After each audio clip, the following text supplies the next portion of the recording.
این منو دستگاه هستش. ارزم به خدمت تایم هیتینگ رو میزنی و بستگی به اون جنسشون داره. شما روی هر کدوم اینا بزنی نگاه کن خودش میاره یه سری چیزا.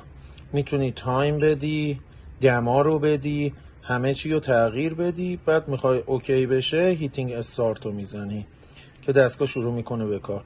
این هم حالت معمولی. حالا نمیدونی که چه تایمی ها اینا بدی، روی اوتو میذاره. روی همینی که هستش شما هیتینگ استارت میکنی، دستگاه شروع میکنه به کار کردن. اینجا هم برای وصل کردنشه که دقتش 1000 هست.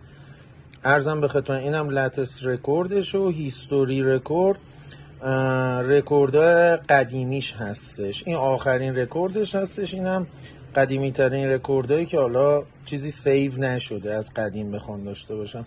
همین دیگه، کار دیگه ای لازم نیستش انجام بدم.